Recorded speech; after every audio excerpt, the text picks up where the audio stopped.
Hello guys, welcome back to the Mansi blog. कैसे हैं आप सभी लोग? आशा करती हूँ आप सभी लोग स्वस्थ होंगे अपने घरों में और मस्त होंगे। और हाँ, आजकल एक चीज़ और है, सेफ़ होंगे, क्योंकि गर्ल्स आजकल सेफ़ नहीं हैं। ऑन ड्यूटी गर्ल्स जो हाउस वाइफ हैं वो इवन स्ट्रीट में निकलना भी बड़ा मुश्किल हो गया है गर्ल्स का। तो गाइस, मैं चाहती हूँ कि आप सब लोग अपने अपने घरों में स्वस्थ हो, मस्त हो और सेफ़ हो।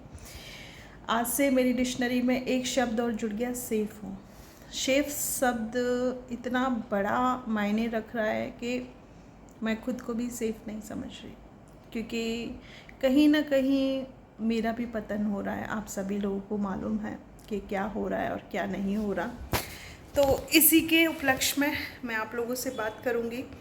मुझे फिर वापस से डराने की कोशिश की गई। कल गाइस आप लोग देख रहे थे मेरी लाइव में, हमेशा एक सुशील नाम का बंदा आता है जो कि बहुत सारी धमकियां देता है। और कल रात को जब मेरी लाइव चल रही थी तो उसके दूसरे फ़ोन पे भी बहुत सारे कॉल्स आए। और जब कोई आके मेरी लाइव में बदतमीज़ी करेगा तो बदतमीज़ी का जवाब तो बदतमीज़ी से ही मिलेगा ना। आप सामने वाले को इज़्ज़त दीजिए, भले जाके उससे आपका रिश्ता है या नहीं। अगर मुझे कोई इज़्ज़त देगा तो मैं भी दूंगी। मुझे अबला नारी समझने की कोशिश न करें, क्योंकि जो चीज़ आप मेरे लिए रचोगे ना, मैं उससे डबल चीज़ आपके लिए रचूँगी। ठीक। तो इसकी पुलिस कंप्लेंट कर दी थी मैंने और इनके खिलाफ कार्रवाई हो चुकी है। अभी पुलिस ऑफिसर से मेरी बात हुई थी, उन्होंने कहा कि मैम आपके हस्बैंड को कॉल कर दिया गया है और हमने एक पावन शब्द होता है, ठीक है, ये स्पेशली अभी थोड़ा सा मैसेज मैं मेरे उस चचिया ससुर के लड़के को दे रही हूँ। पावन शब्द होता है एक, उसके अंतर्गत न तो तुम मेरे पास कॉल कर सकते और ना मेरे घर के आसपास तुम भटक सकते। अगर ऐसा तुम करोगे तो तुम अरेस्ट होगे। तो तुमने कल रात को वो चीज़ किया है और अब आगे देखना उसका परिणाम क्या होता है, क्योंकि मैं अबला नहीं हूँ। शायद तुम्हारे भैया तुमको बताना भूल गए कि भाभी बहुत शेरनी है इस मामले में।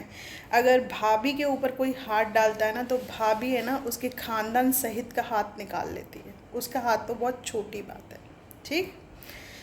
तो अपने हद में अपने दायरे में रहो तो तुम लोगों के लिए अच्छा होगा। चलिए गाइस, इस बात को छोड़ते हैं अब यहीं, काफ़ी है इसके लिए इतना मैसेज।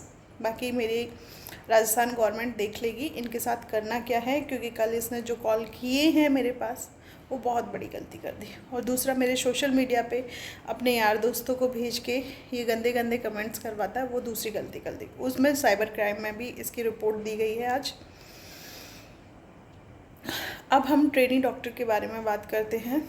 जैसा कि मैंने आप लोगों को बताया था कि मेरा एक ग्रुप है फ्रेंड सर्कल का कोलकाता में, तो वहाँ से कुछ फ़ोटो मुझे भेजे गए हैं। तो उनमें से सिर्फ 2 फ़ोटो जो कि मुझे लग रहे हैं कि आप हाले दिल जान सकेंगे, उस चीज़ को महसूस कर पाएंगे जो मेरे अंदर चल रही है चीज़। तो इसलिए वो चीज़ को मैंने आपको दिखाया है और सबसे यही अनुरोध करूँगी कि इस मैसेज को जितना हो सके all over India, all over world इतना वायरल कीजिए कि इसके बारे में सोचने में भी लोगों के हाथ कांपे। क्योंकि यार, उस लड़की का क्या कसूर था? वो 36 घंटे 48 घंटे की नौकरी कंप्लीट करके वो थोड़ी देर उसके यार दोस्तों ने उससे लड़ाई करी तो उसको कह दिया उसकी फ्रेंड ने कि तू सोने चली जा।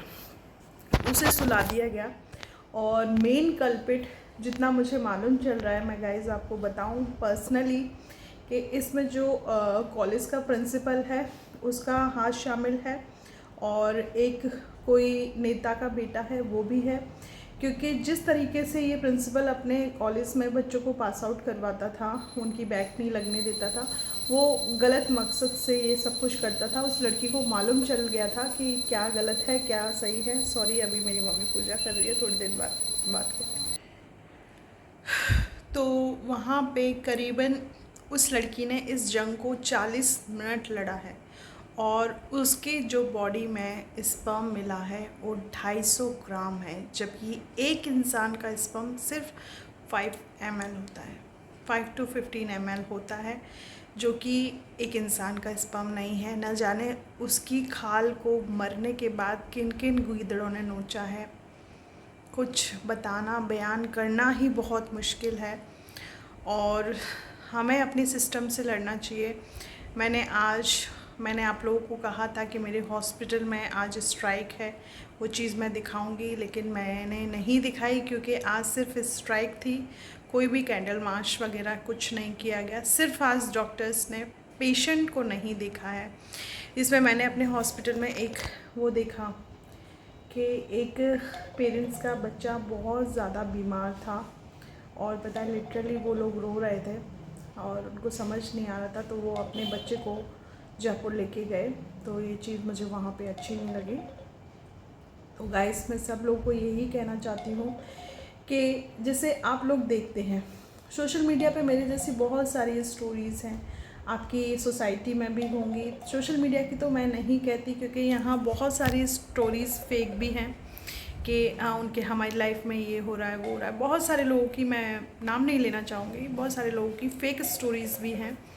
लेकिन आपकी सोसाइटी में ऐसी कोई स्टोरी होती है जहाँ किसी वुमेन का शोषण होता है, अनसेफ होती है। क्योंकि मेरी कॉलोनी में भी पता है गाइस, आपको एक बात बताऊं, मैं सोचती थी कि मेरे केसों में मतलब इस कॉलोनी में से मैं बयान कैसे दिलवाऊं किसी के, पता है, बट लोग खड़े होके आए। 2 लोगों ने मुझे बाकायदा कहा है कि आपको जहाँ पे भी ज़रूरत हो, हम शुरू से देख रहे हैं आपको और हम लोग बयान देंगे। तो वो चीज़ें भी होंगी। तो वही है ना, जिसका कोई नहीं होता ना इस संसार में, भगवान कहीं ना कहीं से लोगों को हेल्प के लिए भेज देता है। और मेरे हस्बैंड की जॉब से भी, मतलब जहाँ पे पहले उनकी पोस्टिंग थी वहाँ पे मेरी एक फ्रेंड थी, तो उसने भी कहा कि मैं भी बयान देने आऊँगी, तो टेंशन मत ले। तो ये सारी चीज़ें हो रही हैं, तो भगवान कहीं ना कहीं मेरी भी हेल्प कर रहा है। और मैं बस ट्रेनी डॉक्टर के लिए बहुत परेशान हूँ। इस चीज़ को मैं बयान नहीं कर सकती क्योंकि जो उन पे गुजरी है, उनके पेरेंट्स पे गुजरी है ना, वो लोग वही महसूस कर पाएंगे, हम लोग नहीं महसूस कर पाएंगे। लेकिन मुझे इस चीज़ का बहुत डर लग रहा है कि यार मेरे भी कई सारे ऑपरेशंस वगैरह होते हैं। अब मेरी मम्मी ने साफ मना कर दिया है कि तुम नाइट की कोई भी ऑपरेशंस वगैरह नहीं लोगे।